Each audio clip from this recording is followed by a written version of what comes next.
Di balik kilau peradaban manusia, tersembunyi kisah-kisah kelam tentang kota-kota yang pernah berjaya, namun kini tinggal puing. 5 nama terukir dalam sejarah bukan karena kejayaannya, melainkan karena kehancurannya yang spektakuler. Kota-kota ini yang konon dikutuk oleh Sang Pencipta, menjadi pengingat abadi akan batas antara kehendak manusia dan murka ilahi. Dari debu dan abu kisah mereka berbisik, memperingatkan generasi mendatang tentang harga yang harus dibayar atas pembangkangan dan dosa. Mari kita telusuri jejak. Bismillahirrahmanirrahim.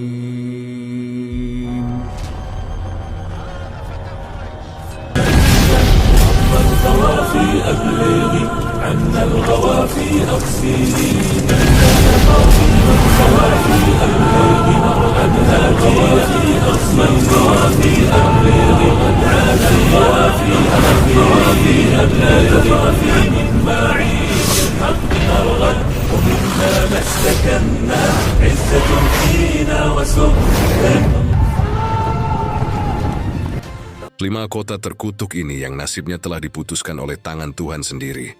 1. Pompei adalah sebuah kota kuno yang terletak di wilayah Campania, Italia. Kota ini memiliki sejarah panjang yang dimulai jauh sebelum kehancurannya. Secara tragis pada tahun 79 Masehi, kota ini telah berdiri sejak abad ke-7 sebelum Masehi oleh suku Oscan. Pompei awalnya merupakan sebuah pemukiman kecil yang kemudian berkembang menjadi kota pelabuhan penting di wilayah Napoli. Pompei pun berkembang menjadi kota yang besar pada kala itu. Kota ini juga dikenal memiliki tanah yang jauh lebih subur daripada tempat lain. Karena Pompei terletak di kaki Gunung Vesuvius, sebuah gunung berapi purba yang merupakan satu-satunya gunung berapi aktif di Eropa. Para petani di kota ini banyak yang menanam anggur dan zaitun. Kesuburan tanah ini merupakan salah satu faktor utama yang mendorong pertumbuhan dan kemakmuran Pompei selama berabad-abad. Meskipun Gunung Vesuvius telah lama menjadi bagian dari landscape kota Pompei, penduduk kota tampaknya tidak menyadari bahaya yang kelak akan ditimbulkannya. Gunung Vesuvius diketahui telah tidak aktif selama berabad-abad, dan vulkanologi pada masa itu masih sangat terbatas. Kota Pompei merupakan bagian dari wilayah kekuasaan Romawi kuno. Banyak dari masyarakatnya merupakan orang keturunan Romawi. Dan di seluruh wilayah Kekaisaran Romawi kuno, praktik prostitusi memang dilegalkan. Tetapi Pompei menawarkan sesuatu yang lebih. Diperkirakan ada 35 rumah bordil yang tersebar di kota ini. Jumlah rumah tersebut tergolong banyak, mengingat Pompei hanya seluas 12 kilometer persegi dengan populasi sekitar 15.000 orang. Untuk menuju rumah bordil, di jalanan Pompei diberi petunjuk arah, berupa pahatan palus yang berbentuk alat kelamin laki-laki. Simbol itu untuk mengarahkan orang asing yang mungkin mabuk berat atau tidak bisa berbicara bahasa lokal. Praktik prostitusi biasanya dilakukan oleh para budak yang memasang tarif sangat murah. Dan bahkan tarif di kota Pompei ini jauh lebih murah daripada di wilayah Kekaisaran Romawi yang lainnya. Dengan membayar setara harga 1/4 gelas anggur setiap laki-laki yang datang ke Pompei sudah bisa memesan pelacur. Bahkan pada salah satu dinding aula ditemukan tulisan yang artinya, jika Anda mencari pelukan manis di kota ini, semua taste di sini tersedia. Hubungan seksual yang diwajarkan tidak hanya terjadi antara laki-laki dan perempuan saja. Penemuan grafiti menunjukkan bahwa homoseksual dan pemerkosaan anak juga menjadi hal yang biasa di Pompei. Temuan itulah yang membuat Pompei dijuluki sebagai kota maksiat, terlepas dari arsitekturnya yang megah dan keberagaman karya seninya. Akhirnya kudola setelah kegiatan maksiat di kota ini semakin parah dan menjadi pemandangan yang lumrah. Pada tanggal 24 Agustus 79 Masehi, sekitar tengah hari, terjadilah letusan maha dahsyat dari Gunung Vesuvius. Gunung ini mengeluarkan kolom erupsi yang luas dan tinggi, hingga mencapai ketinggian 33 km. Abu vulkanik dan batu apung mulai berjatuhan di Pompei dan di daerah sekitarnya. Tebalnya erupsi menyebabkan kegelapan di siang hari dan membuat orang-orang kesulitan untuk bernapas, sehingga penduduk Pompei banyak yang tidak sanggup melarikan diri. Kemudian pada malam hari letusan mencapai puncaknya. Serangkaian awan panas yang mematikan mulai menyapu kota dengan kecepatan tinggi dan membunuh siapapun di kota tersebut. Meskipun sulit untuk memastikan jumlah korban jiwa yang tepat, tetapi diperkirakan ada sekitar 2.000 orang yang tewas di kota Pompei. Dan meskipun banyak juga yang berhasil melarikan diri pada tahap-tahap awal letusan, Tetapi Meng yang tetap tinggal atau terlambat, melarikan diri, menghadapi nasib yang sangat mengerikan. Kota maksiat ini hancur lebur bersama penduduknya, lalu terkubur dan terlupakan selama lebih dari 1.700 tahun. 2. Ashabul Rosh. Ashabul Rosh adalah sebuah kaum yang hidup pada zaman dahulu. Kisahnya disebutkan dalam Al-Quran sebagai salah satu kaum yang mendapat azab dari Allah Subhanahu wa Ta'ala. Nama Ashabul Rosh secara harfiah berarti penghuni sumur atau pemilik sumur. Mereka tinggal di sebuah wilayah yang kini diperkirakan berada di antara Yamamah dan Hadramaut di Jazirah Arab. Kehidupan Ashabul Rosh sangat bergantung pada sebuah sumur besar yang menjadi sumber air utama mereka. Sumur ini tidak hanya menjadi pusat kehidupan mereka, tetapi juga menjadi simbol kemakmuran dan identitas kaum tersebut. Mereka membangun peradaban yang cukup maju di sekitaran sumur ini dengan pertanian dan peternakan sebagai mata pencaharian utama. Meskipun telah diberi nikmat berupa sumber air yang melimpah, Ashabul Rosh justru menyalahgunakan anugerah tersebut. Mereka mengembangkan sistem kepercayaan yang menyimpang dan menyembah pohon cemara besar yang tumbuh di dekat sumur mereka. Pohon ini dianggap suci dan dijadikan objek penyembahan, menggantikan Allah Subhanahu wa Ta'ala sebagai Tuhan yang seharusnya disembah. Kemusyrikan Ashabul Rosh tidak berhenti pada penyembahan pohon saja. Mereka juga mengembangkan praktik-praktik yang bertentangan dengan ajaran Tauhid, seperti membuat patung-patung yang merepresentasikan dewa-dewa mereka, kemudian melakukan ritual dan persembahan kepada pohon cemara dan menolak ajaran-ajaran monoteisme yang dibawa oleh para nabi dan rasul. Allah Subhanahu wa Ta'ala dalam rahmatnya yang tak terbatas tidak langsung menghukum Ashabul Rosh. Sebaliknya, Allah Subhanahu wa Ta'ala mengutus seorang nabi kepada mereka untuk membimbing dan mengingatkan mereka akan jalan yang benar. Nabi yang diutus ini menurut beberapa riwayat adalah Nabi Shu'aib, meskipun ada juga yang berpendapat mereka bahwa ia adalah nabi yang lain yang namanya tidak disebutkan di dalam Al-Quran. Nabi yang diutus kepada Ashabul Rosh berusaha dengan gigih untuk mengajak kaumnya kembali ke jalan yang lurus, mengajak mereka untuk hanya menyembah kepada Allah Subhanahu wa Ta'ala dan meninggalkan penyembahan terhadap pohon dan berhala. Nabi ini juga mengingatkan mereka akan nikmat-nikmat Allah Subhanahu wa Ta'ala yang telah diberikan, termasuk sumur yang menjadi sumber kehidupan mereka. Namun, seperti banyak kaum yang lain yang disebutkan dalam Al-Quran, Ashabul Rosh menolak ajakan Nabi mereka. Mereka tetap keras kepala dalam kekufuran dan kemusyrikan, bahkan mulai mengancam dan memusuhi Nabi yang diutus kepada mereka. Penolakan ini berlangsung dalam waktu yang cukup lama, menunjukkan kesabaran Allah Subhanahu wa Ta'ala dalam memberi kesempatan kepada hamba-hambanya untuk bertaubat. Setelah bertahun menolak ajakan Nabi mereka, kemudian tetap teguh dalam kekufuran, akhirnya azab Allah Subhanahu wa Ta'ala turun kepada kaum Ashabul Rosh. Azab ini datang sebagai konsekuensi dari penolakan mereka yang terus-menerus terhadap ajaran Tauhid dan ketekunan mereka dalam menyembah selain Allah Subhanahu wa Ta'ala. Menurut beberapa riwayat, azab yang menimpa Ashabul Rosh terjadi dalam beberapa tahap. Yang pertama, kekeringan dan pakeklik. Allah Subhanahu wa Ta'ala mulai mengurangi curahan rahmatnya dengan menahan air hujan. Akhirnya terjadi kekeringan berkepanjangan. Tanaman-tanaman mereka mengering dan ternak mereka mulai pada mati kelaparan. Ini merupakan peringatan awal bagi Ashabul Rosh, namun mereka tetap tidak mengindahkannya. Kemudian pencemaran sumur. Sumur yang menjadi sumber kehidupan mereka tiba-tiba tercemar. Akhirnya berbau busuk dan tidak layak dikonsumsi. Hal ini menyebabkan krisis air yang parah di kalangan Ashabul Rosh. Lalu adanya gempa bumi. Sebuah gempa yang dahsyat mengguncang wilayah tempat tinggal Ashabul Rosh. Gempa ini menghancurkan bangunan-bangunan dan infrastruktur yang telah mereka bangun selama bertahun-tahun. Dan yang terakhir, runtuhnya tanah. Puncak dari azab ini adalah ketika tanah di sekitaran sumur mereka runtuh, mendelan seluruh kaum Ashabul Rosh beserta harta benda dan berhala-berhala yang mereka sembah. Sebagian riwayat menyebutkan mereka terperosok ke dalam sumur yang selama ini menjadi kebanggaan mereka. Kisah Ashabul Rosh ini disebutkan dalam Al-Quran sebagai peringatan bagi umat manusia. Allah Subhanahu wa Ta'ala berfirman dalam surat Al-Furqan ayat 39. Dan kami binasakan kaum Az dan Samud dan penduduk Rosh dan banyak lagi generasi-generasi di antara kaum-kaum tersebut. Dan kami jadikan bagi masing-masing mereka perumpamaan. Dan masing-masing mereka itu benar-benar telah kami binasakan dengan sehancur-hancurnya. 3. Kota Sodom. Kota Sodom merupakan salah satu kota yang namanya diabadikan dalam Al-Quran sebagai peringatan bagi umat manusia. Terletak di wilayah yang kini dikenal sebagai lembah Sidim di sekitaran laut. Mari, Sodom menjadi simbol kehancuran akibat perbuatan maksiat dan penentangan terhadap perintah Allah Subhanahu wa Ta'ala. Kisah tentang kota ini dan nasib penduduknya menjadi pelajaran penting dalam ajaran Islam tentang konsekuensi dari kekufuran dan perbuatan yang melanggar fitrah manusia. Menurut para sejarawan dan ahli tafsir, kota Sodom diperkirakan berada di wilayah yang saat ini termasuk dalam kawasan Jordania dan Palestina, tepatnya di sekitaran Laut Mati.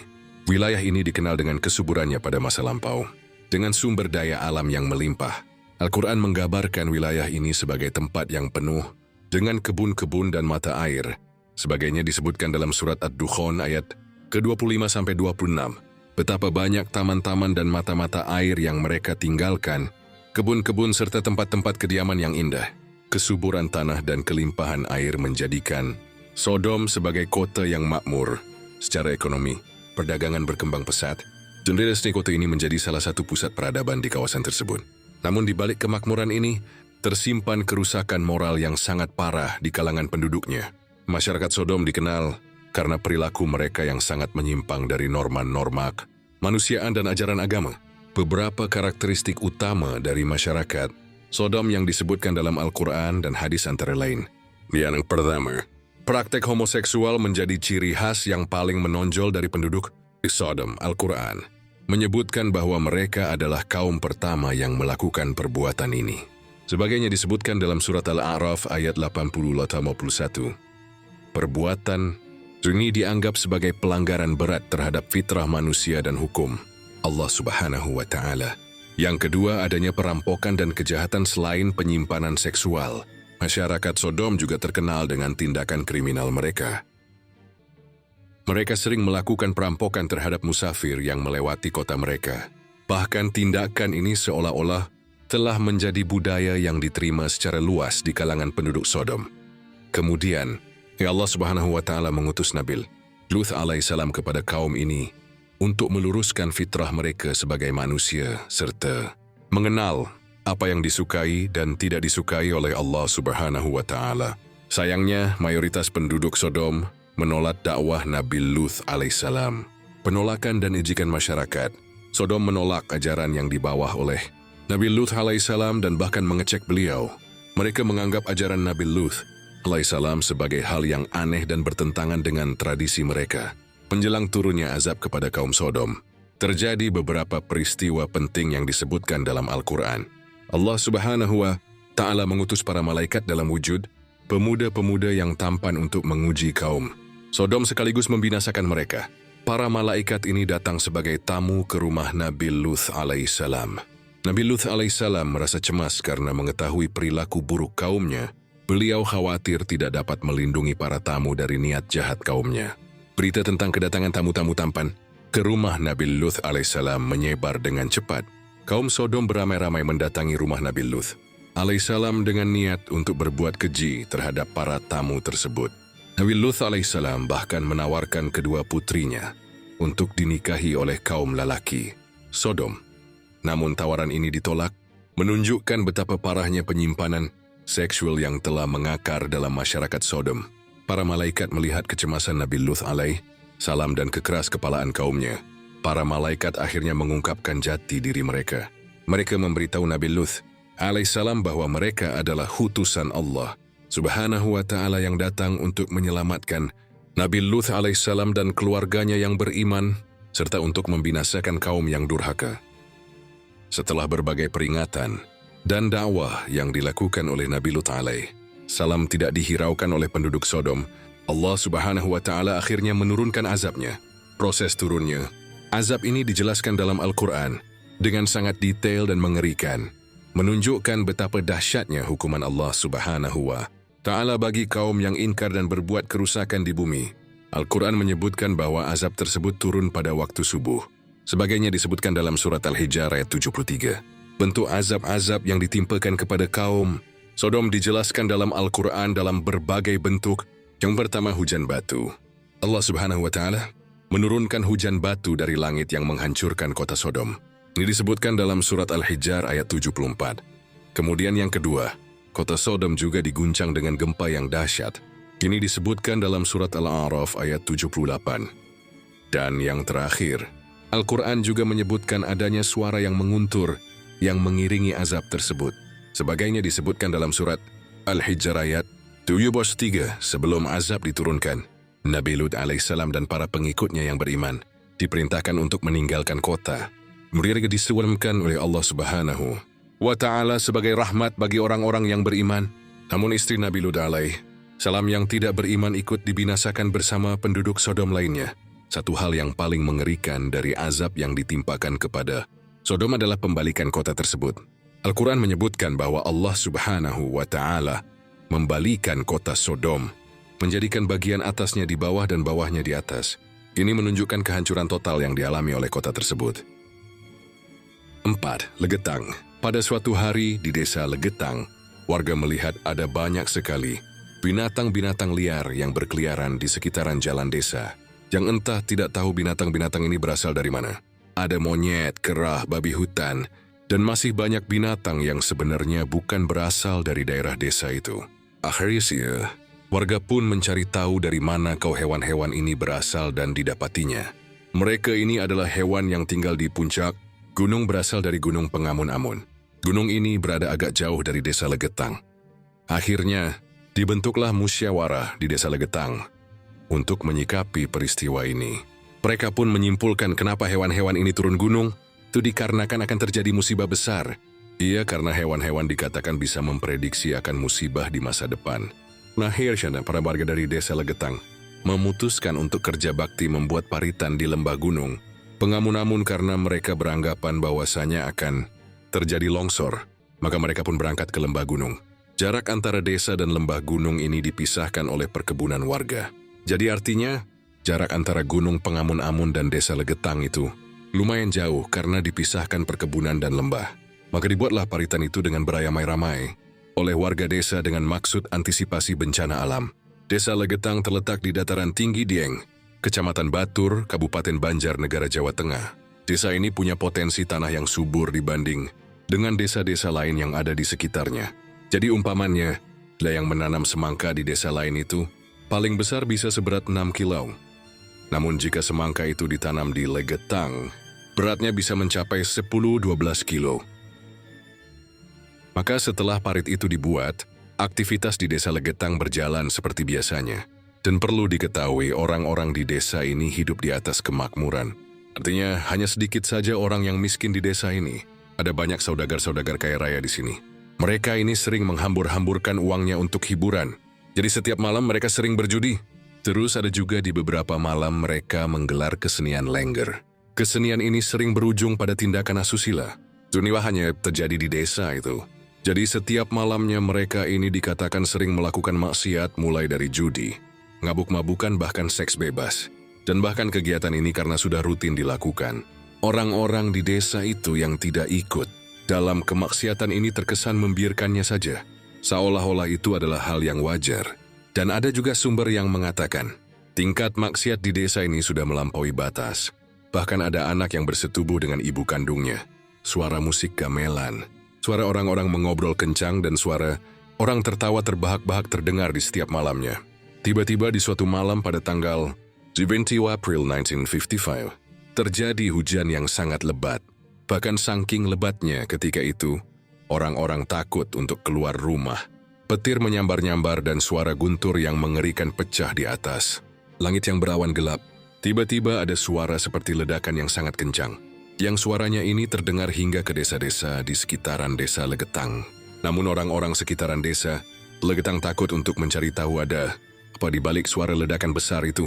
Mereka tetap di dalam rumah hingga menjelang pagi. Ketika pagi hari setelah badai malam itu, reda orang-orang dari desa tetangga. Legetang melakukan aktivitas seperti biasanya. Mereka pergi mencari rumput jauh sampai di dekat desa Legetang dan betapa terkejutnya mereka ketika mengetahui bahwasanya desa Legetang sudah rata tertimbun tanah yang berasal dari puncak Gunung Pengamun-Amun. Di peristiwa ini, ada sekitar 332 penduduk. asli dan 19 orang dari desa lain meninggal dunia. Dikisahkan, hanya 2 orang saja yang selamat dari peristiwa itu. Kalau mau dialogikakan, seperti tidak masuk akal apabila desa ini tertimpa langsuran puncak gunung karena letaknya sendiri jauh dari gunung itu dan dipisahkan oleh lembah dan perkebunan warga. Harusnya kalau memang gunung itu longsor, ya longsorannya harusnya jatuh di lembah gunung. Atau jika longsorannya jauh, maka hanya akan mengenai perkebunan warga saja. Lagi pula, 70 hari sebelum musibah ini terjadi, warga sudah membuat parit yang dalam untuk sikap antisipasi akan longsor di kemudian hari. Tapi apa daya, puncak gunung itu seperti dibelah, kemudian dibawa terbang, dan dijatuhkan kuat-kuat di desa Legetang. Banyak yang beranggapan bahwa musibah ini adalah azab dari Allah Subhanahu wa Ta'ala karena tidak masuk secara nalar manusia. Namun ada juga yang bisa menjelaskan musibah ini sebagai fenomena alam yang bisa dideskripsikan secara ilmiah, tapi penjelasannya dirasa kurang masuk akal dan seolah-olah hanya cocok logis saja. Warga desa di sekitaran desa Legetang yang tahu akan medan dan jarak lokasi antara puncak gunung, Pengamun-Amun dan desa Legetang pun masih dibuat bingung kenapa hal ini bisa terjadi. Kalau bukan karena azab Allah Subhanahu wa Ta'ala sudah sampai kepada kaum ini, akhirnya tak ada yang tersisa kecuali Allah Subhanahu wa Ta'ala binasakan. 5. Madain Saleh. Madain Saleh, yang juga dikenal sebagai Al-Hijar, adalah salah satu kota kuno yang paling misterius dan penuh sejarah di wilayah Arab, berlokasi di barat laut Arab Saudi. Kota ini merupakan situs arkeologi yang menjadi saksi bisu kejayaan masa lampau dari kaum Samud, yaitu salah satu bangsa kuno yang pernah mendiami wilayah tersebut. Dalam sudut pandang Islam, Madain Saleh memiliki makna yang sangat mendalam, terutama terkait dengan kisah kehancuran kaum Samud akibat pembangkangan mereka terhadap perintah Allah Subhanahu wa Ta'ala. Madain Saleh adalah salah satu kota penting yang didirikan oleh kaum Samud, sebuah bangsa Arab kuno yang sangat terkenal dalam sejarah Islam. Kaum Samud adalah keturunan dari kaum Ad yang justru merupakan kaum yang dihancurkan oleh Allah Subhanahu wa Ta'ala karena kedurhakaan mereka. Kaum Samud terkenal karena keahlian mereka dalam memahat gunung-gunung batu menjadi rumah dan istana yang megah. Keindahan arsitektur mereka tercermin dalam peninggalan-peninggalan yang masih dapat kita lihat hari ini di wilayah Madain Saleh. Dalam Al-Quran, kaum Samud disebutkan sebagai salah satu umat yang diberi banyak nikmat oleh Allah Subhanahu wa Ta'ala. Namun mereka tidak bersyukur dan malah berpaling dari jalan yang benar. Allah Subhanahu wa Ta'ala mengutus Nabi Saleh alaihissalam kepada kaum Samud untuk mengajak mereka kembali ke jalan yang benar dan meninggalkan segala bentuk kemaksiatan yang mereka lakukan. Nabi Saleh alaihissalam adalah seorang nabi yang penuh kesabaran dan kebijaksanaan. Beliau diutus untuk membawa pesan tauhid kepada kaum Samud dan memperingatkan mereka tentang azab yang akan datang jika mereka terus dalam kesesatan. Salah satu faktor utama yang menyebabkan kehancuran kaum Samud adalah perilaku maksiat dan penyimpanan mereka dari ajaran Allah Subhanahu wa Ta'ala. Kaum Samud adalah bangsa yang diberi banyak kenikmatan duniawi, namun mereka tidak menggunakannya untuk bersyukur kepada Allah Subhanahu wa Ta'ala. Mereka justru terjerumus dalam berbagai bentuk kemaksiatan, seperti penyembahan berhala, penindasan terhadap orang lemah, dan kehidupan yang penuh dengan kemewahan dan kesenangan duniawi. Kaum Samud menyembah berhala-berhala yang mereka buat sendiri dan menganggap bahwa berhala-berhala tersebut memiliki kekuasaan untuk memberi mereka pelindungan dan keberkahan. Mereka lupa bahwa segala sesuatu yang ada di dunia ini adalah ciptaan Allah Subhanahu wa Ta'ala. Jadi utsunji kawarannya lah. Mereka seharusnya menyembah dan memohon perlindungan. Selain itu, kaum Samud juga terkenal karena kesombongan mereka. Mereka merasa superior karena kekayaan dan kemampuan mereka dalam membangun kota-kota megah dari gunung-gunung batu. Kesombongan ini membuat mereka menolak ajaran yang dibawa oleh Nabi Saleh alaihissalam. Bahkan mereka menghejak dan menentang peringatan yang diberikan. Sebagai bentuk kasih sayang Allah Subhanahu wa Ta'ala kepada kaum Samud, Allah Subhanahu wa Ta'ala memberikan sebuah mukjizat melalui Nabi Isa alaihissalam, yaitu seekor unta betina yang keluar dari batu besar sebagai tanda kebenaran ajaran yang dibawa oleh Nabi Isa alaihissalam. Unta tersebut adalah unta yang sangat istimewa, yang memiliki air susu yang cukup untuk memberi minum seluruh kaum Samud. Allah Subhanahu wa Ta'ala memerintahkan agar kaum Samud tidak mengganggu unta tersebut dan membiarkan hidup bebas di antara mereka. Namun meskipun telah diberikan tanda kebesaran Allah Subhanahu wa Ta'ala, kaum Samud tidak percaya dan malah semakin menentang. Mereka merasa terancam dengan keberadaan unta tersebut, terutama karena Nabi SAW meminta agar mereka membagi hari untuk mengambil air dari sumur. Jadi 1 hari untuk unta dan 1 hari untuk mereka. Keserakan dan kebencian terhadap kebenaran membuat mereka berencana untuk membunuh unta tersebut. Akhirnya, beberapa orang dari kaum Samud yang paling durhaka membunuh unta mukjizat tersebut. Pembunuhan unta ini menjadi puncak dari pembangkangan mereka kepada Allah Subhanahu wa Ta'ala dan menjadi tanda bahwa mereka telah melampaui batas dalam kedurhakaan. Nabi SAW sangat berduka atas perbuatan mereka dan memberi mereka peringatan terakhir bahwa azab Allah Subhanahu wa Ta'ala akan datang dalam waktu 3 hari jika mereka tidak bertaubat.